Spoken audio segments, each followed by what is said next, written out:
আসসালামু আলাইকুম। আশা করি সবাই ভালো আছেন। আমি আল্লাহর রহমতে ভালো আছি। আজকে আমি নিয়ে এসেছি ক্যাপসিকাম পাকোড়ার রেসিপি। এই পাকোড়াটা এতটাই মজা হয়, একবার না খেলে বুঝতে পারবেন না। একবার তৈরি করে খেলে বারবার খেতে চাইবেন। আমি ক্যাপসিকাম পাকোড়ার জন্য নিয়েছি 3 কালারের 3টা ক্যাপসিকাম। আপনারা চাইলে যে কোনো একটি কালার দিয়েও করতে পারেন। এখানে আমি প্রত্যেকটা ক্যাপসিকাম থেকে হাফ করে নিয়ে নেব।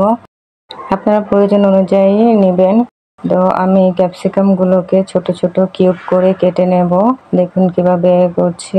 তো আমি এই সবুজ ক্যাপসিকাম গুলোকে কেটে নিয়েছি। এরপর আমি হলুদ ক্যাপসিকামের হাফটুকু নিয়ে নেব।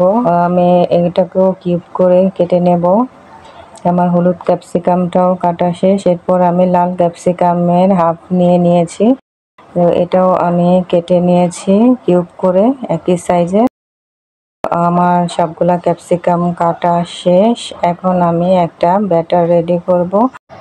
এখানে আমি দিয়ে দেব হাফ কাপ ময়দা, 3 টেবিল চামচ বেসন, দিয়ে দেব 3 টেবিল চামচ কর্নফ্লাওয়ার।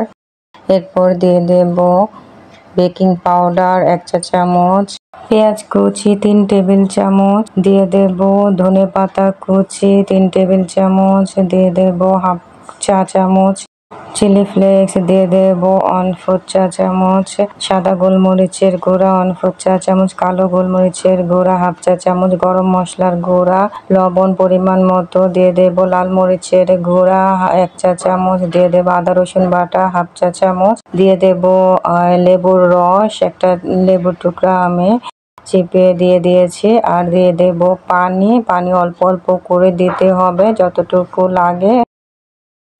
ব্যাটারটা অতটা ঘন হবে না, আবার অতটা পাতলাও হবে না। দেখুন ব্যাটারটা কেমন হবে। আমার ব্যাটারটা রেডি।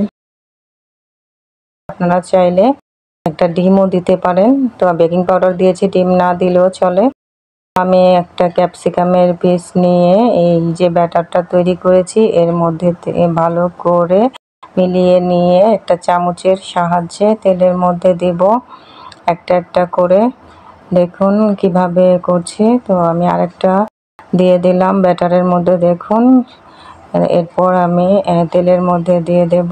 তো এভাবে আমি একটা একটা করে সবগুলো দিয়ে দেব। দেখুন আমার সবগুলো দেওয়া হয়ে গেছে।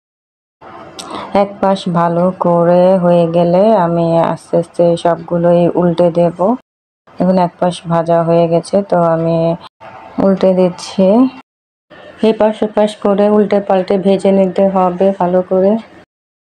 গোল্ডেন ব্রাউন কালার হলে আমি তুলে নেব। তো খুবই একটু ধৈর্য সহকারে করতে হবে, আস্তে আস্তে খুব অল্প আছে ভাজতে হবে। তো আমার ভাজা হয়ে গেছে।